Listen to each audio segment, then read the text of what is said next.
ที่โทรเพิ่นพี่น้องมื้อนี้มาเฮ็ดน้องดำไม่ได้เอาให้เอาหน้าเลยสิมาถามเพิ่นนำกันแล้วนี่สบายดีน้องดำสบายดีป้าลุงน้องดำสวยกว่าเก่าเลยนี่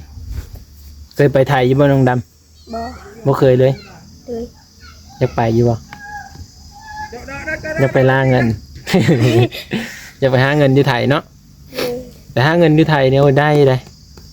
จะไปจักเดือนก่อน2 เดือนได้เงินอยู่บ่ล่ะบ่ได้ อาปัดเจอมาเพิ่งเปิดน่ะอย่าว่าได้เงินดิเพิ่นมีฮู้จักแล้วน้องเงินเพิ่นเนาะน้องดำเด้เขาบ่เคยไป เคยเห็นอยู่บ่ใบพันใบยังเคยแต่เขาบ่เคยไปแต่ไม่เคยไปไทยเคยได้เป็นของตัวเองอยู่บ่ล่ะบ่เคยเลยเดี๋ยวนี้คือมีเห็นลิ้นโทรศัพท์เลยโทรศัพท์ตายเลยไปเฮ็ดนั่นเลยอันน่ะมันตกถึกใหม่แตกเลยยังอยู่ว่าโทรศัพท์เดี๋ยวนี้ยังคือได้เอาให้อ้ายเบิ่งได้อยู่บ่เบิ่งเอามาอ้ายเบิ่งดูตัวน้องดำมันไม่ลิ้นโทรศัพท์ว่าซั่นเฉพาะมาแต่เธอเห็นเพิ่นเงาอยู่ก็เลยมื้อนี้ถือโอกาสดีเพิ่นพี่น้องเนาะจะได้เพิ่นเอามาเนาะก็ FC หลายๆคนก็จะเห็นน้องดำว่าซั่นก็เลยมื้อนี้มาถามมาเบิ่งเนาะเบิ่งไอ้เบิ่งนี่ฮะเดี๋ยวพี่น้องคือแตะมุนหมดแล้วบัดนี้เปิดมันก็ขึ้นแต่ว่ามันเป็นเส้นเลื่อนบ่ขึ้นโอ้นี่ดิเห็นมาทุกคนมันเฮาเลื่อนสิกดรหัสมันบ่ได้วันแรกก็หน้าจอมันเนาะนี่แม่นนะเป็น 4-5 แสนพุ่นนะโอ้โหอ้ายเคยเป็นอยู่หน้าจอมันนี่ง่ายก็เป็นไปเป็นเท่าเลยว่า 4,500,000ได้ประมาณ600ประมาณนี้64บ่วะสีเห็นตาอยู่ในนี่แหละจังสวยนั่นแหละไม่เคยไปไทยจักเทื่อเงินใบร้อยใบพันนี่ซะเคยเห็นแต่ไม่เคยได้เป็นของตัวเองที่เขาน้องดำมันไม่เคยเห็นจักเทื่อไม่เคยได้เป็นของตัวเองพอเลิกเอาเขาเบิ่งน่ะบางทีก็เงินของคนอื่นเงินของคนอื่นได้เห็นยุ่นบ่ได้เห็นใบยังได้เคยเห็นน่ะเห็นใบพันใบร้อยได้เอามันเป็นสีหยังใบร้อยเป็นสีแดงใบพันได้เอาโอ้ลืมเลยใบ20 บาทได้เคยเห็นอยู่บ่เคยที่เคยเห็นแต่ใบพันใบ20 บาทเลยไม่เคยเห็นเพิ่นว่าคือว่าแล้วเนาะบางทีกะแม่มาแต่แม่นมาแต่ไทยเพิ่นกะเบิ่งเนาะตัวน้องดำเพิ่นกะนี่แหละอยู่เฮือนอยู่ศาลไว้พี่น้องมาตอนแรงได้สัตว์เจ้าเฮ็ดหยังแน่อยู่ในเฮือนนี่นึ่งข้าวอะไรงัวอะไรควายอะไรแบกเกลือมากเกลือเป็ดเกลือไก่เฮ็ดถ้วยถ้าแม่นะบ่เฮ็ดกินก็เป็นบ่นี่จักปีแล้วนี่14บ่หรือว่า13ก็บ่ฮู้จื้อไม่ได้เนาะเด็กหญิงอายุ13-14 ปีพี่น้องก็ฮู้จักแบบเฮ็ดเวียกคืออันก็คือเกลือเป็ดเกลือไก่เกลือหมูมีบ่มีเกลือหมูอีกมันบ่เกลือหมูเกลือม้านึ่งข้าวพี่น้องน้องดำกะอยู่เฮือนอยู่ศาลเฮ็ดเวียกเฮ็ดงานท่าพ่อท่าแม่เนาะก็ถือว่าขยันนะแต่ว่าหันออกนะก็เฮ็ดเป็นเกือนบ่เคยเฮ็ดแต่น้อยบ่หรือว่าใดก็เฮ็ดแต่น้อยแล้วแล้วก็ลึงไว้สิมาเลยแล้วลึงมาเลยนะพี่น้องเพิ่นก็เลยติดที่ว่าเฮ็ดเวียกเฮ็ดงานเนาะ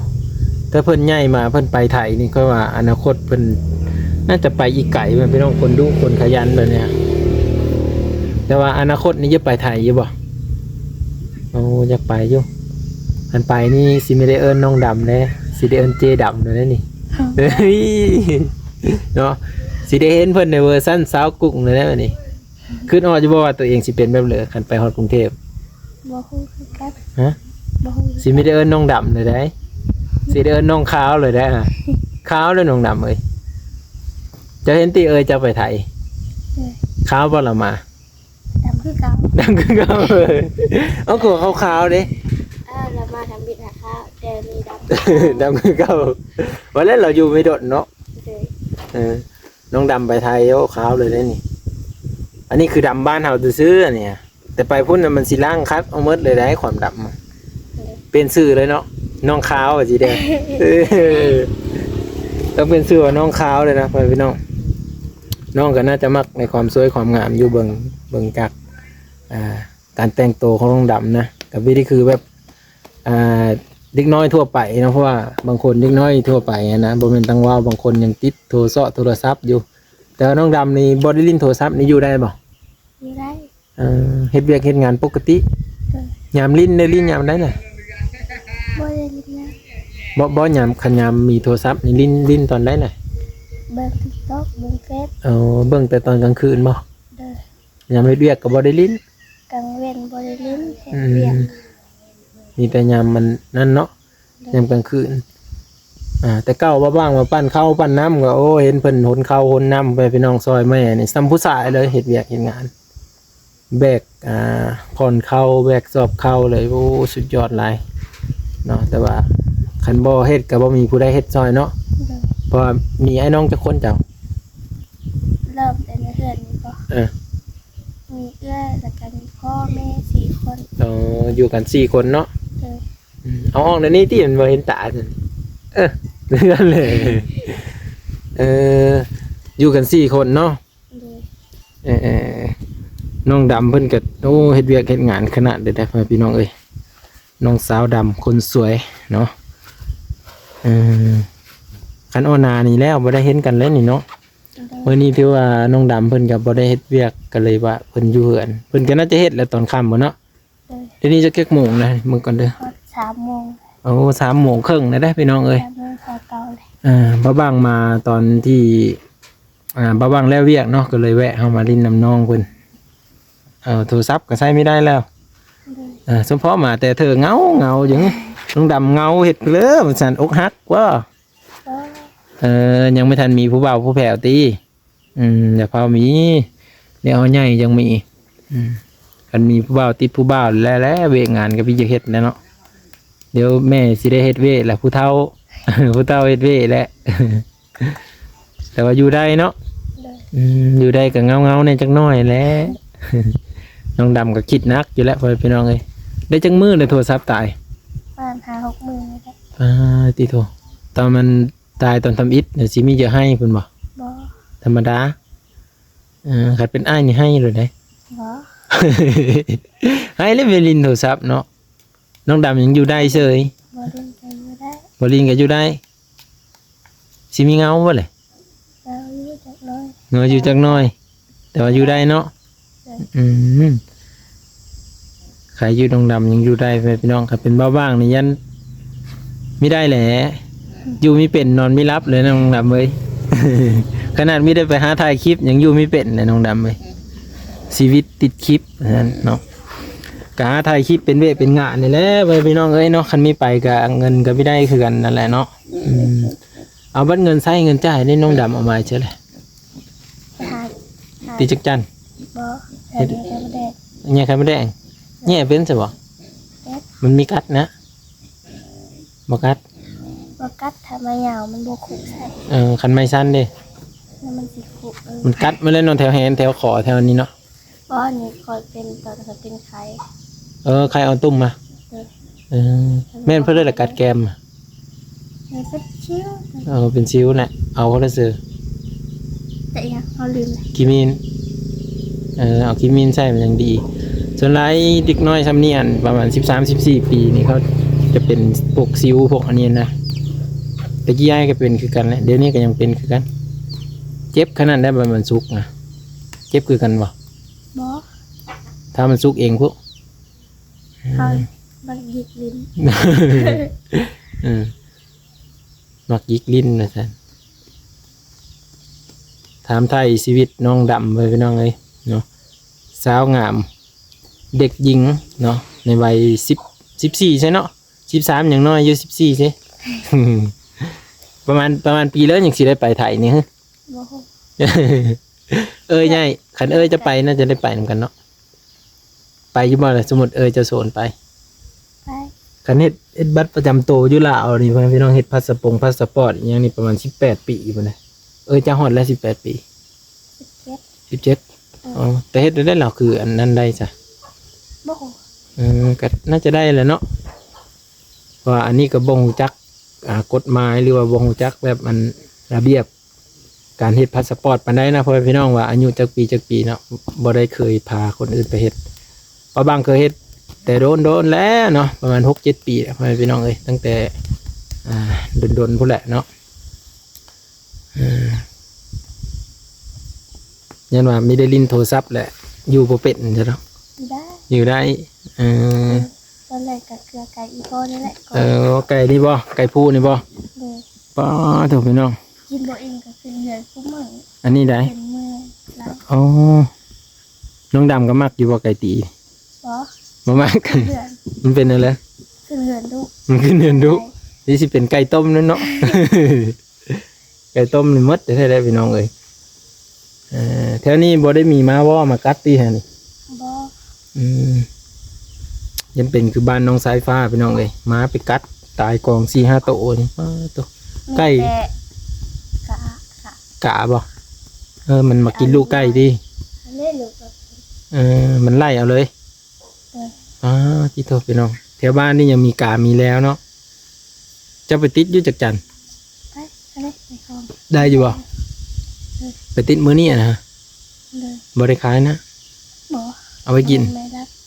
ฮะ เรียกบ้านไม่รับ คันเห็นนี่ขาย ใคร ได้มื้อละเท่าไหร่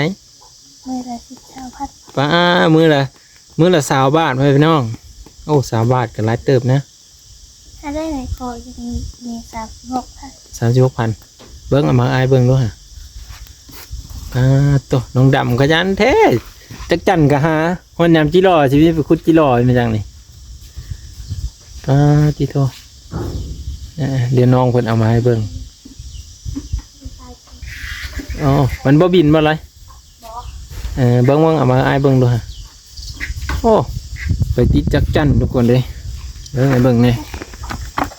มันบ่บินมันบ่รับประกัน เลยบินกับทิ้ง บินก็ทิ่มว่าซั่นเนาะมันกินอันนี้บ่นี่ฮะดู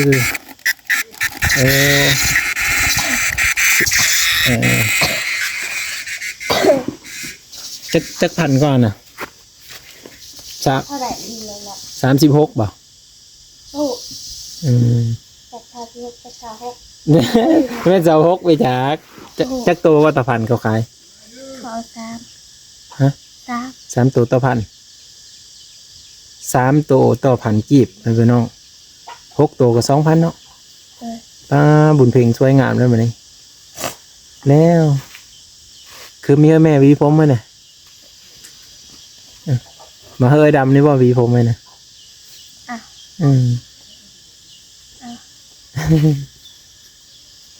สบายดี FC นี่ไหมสบายดีป้าลุงบุญเพ็งต้องเอิ้นว่าป้าลุงเด้อสบายดีป้าลุงพ่อแม่พี่น้องเนาะน้องร้านน้อยบุญเพ็งมาอีกแล้วพ่อแม่พี่น้องอาบน้ำสำเร็จแล้วเด้มาดำหวีผมเฮ้อเนาะเบิ่งในจะเอากิบจะเอาขนมติดโหแม่นบ่ขนมบ่น่ะ โดน เปลือก ไม่ กับไม้พอดีได้คอรุดเลยหั่นน่ะบ่ได้สระผมบ่สระอยู่มัดผมงามๆก็สวยแหละงามซ้ำดำไปได้นี่ยังงามแบบดำอยู่บ่ฮะยังงามแล้วมันอาบน้ำเด้ออีหนูหินมาแล้วสิเคยเห็นบ่หนูหินน่ะ อีแม่เอ้ยหนูหินมาเลยเด้อว่าสิคือกันเลยได้เจ้ากับหนูหินน่ะ เจ้าไม่ได้เคยเบิ่งว่าหนังอ่ะนางอีหนูหิน ไอ้เคยเบิ่งอยู่นางอีหนูหินแบบว่าคนบ้านนอกเข้าหนานี่แหละเฮาไปอยู่ในเมืองแล้วก็แบบไปเที่ยวอยู่ต่างประเทศก็แบบคนบ้านนอกบ่เคยเห็นแล้วก็เห็นนั่นเห็นอีหยังแหละหูปั้นคนยืนอยู่แล้วก็เขาก็เอิ้นอีหนูหินมาแล้วว่าสิ คือกันเลยในกับบุญเตะเบิ่งถ่ายรูปไปกันนี่ อินูหินคือเป็นเท่านั้นแหละ ทุกคนเคยเห็นมานังอินูหินมานังอิหยังแหละเขาเอิ้นน่ะระหว่างก็มีจื่อนะ ทีนี้ก่อนมันก็ตาย บุญเพ่งแล้วอยู่เป็นเอยดำอยู่เป็นหมู่เอยดำเนาะเอยดำบ่ลินโทรศัพท์แล้วเจ้าก็เป็นหมู่เอยดำลินเอยดำเหรอวะมาลินเอยดำคู่มืออยู่บ่อืมดีแล้วเป็นหมู่เอยดำก็เงาแล้วมันลินโทรศัพท์อยู่ผู้เดียวซะมีเนาะระวังนะมันกัดได้เลย บ่กัด มาเจ้าเองตีนี่ กายเยอะมันหูจักเจ้า บุญเพ่งกับน้องดำปีใหม่ได้ไปลิ้นเชื้อปีใหม่นี่วางแผนแล้วบ่ บ่ มีทันมีเงินเนาะก็สิไปลิ้นเชื้อน้ำมันกาแฟงไว้ไปเนาะลิตรหนึ่ง40-50แล้วเดี๋ยวนี้ฮะ อยู่เด้อบ่ไปใช้ อยู่เฮ้ยหาตีจักจันเนาะตีจักจันขายในเงินเนาะบุญเพ่งได้ไปน้ำเอ้ยดำอยู่บ่ ค่อยไปกันพ่อค่อยได้ไล่ เจ้าก็ไปติดก็ไปน้ำเอ้ยดำไปยังไง เขาเอิ้น คุณ เขาสิไป เขาสิไปเชื่อเลย ไข่มดแดง ไปขายเชื่อน่ะ อีกพวก อ๋อจะเพิ่นสิอันไปนำกันกับพ่อเพิ่นน่ะบ่ เด้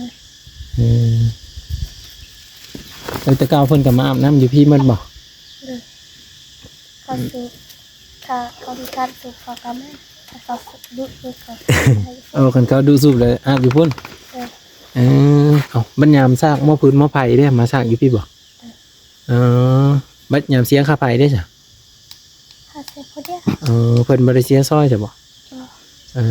เดี๋ยวว่าไปเสียซอยกันเนาะ บ่ อันนี้คือถามไทยไว้พี่น้องเอ้ยแต่เก่าเจ้ากระสูบน้ำคือกันบ่ บ่ก็ใช้ได้เลย ใส่ได้เลยเนาะอันนี้คือเป็นลูกในสร้างไว้พี่น้อง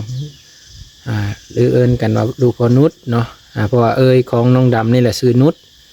ก็เลยเอิ้นเพิ่นแบบนั้นมาเลยๆนะแต่ว่าน้องดำเคยเฮาเห็นอยู่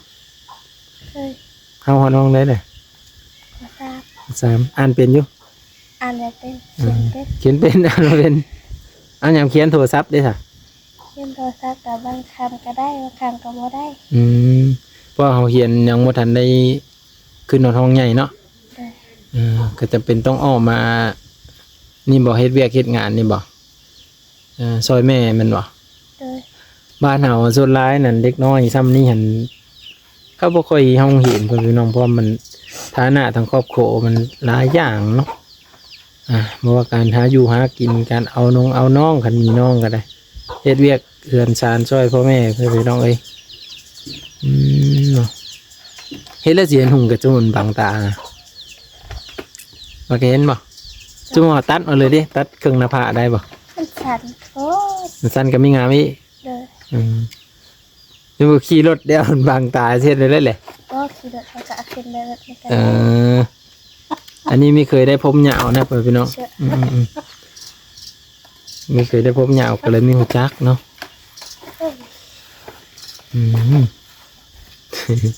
น้องดับเนาะเมื่อนี้ได้มาสัมภาษณ์เพิ่นจริงๆจังๆเนี่ยพี่น้องเอ้ยแต่เก้าก็ไม่ได้ค่อยได้สัมภาษณ์เพิ่นไปเลยไปแล้วบ่ฮะ เด้อไป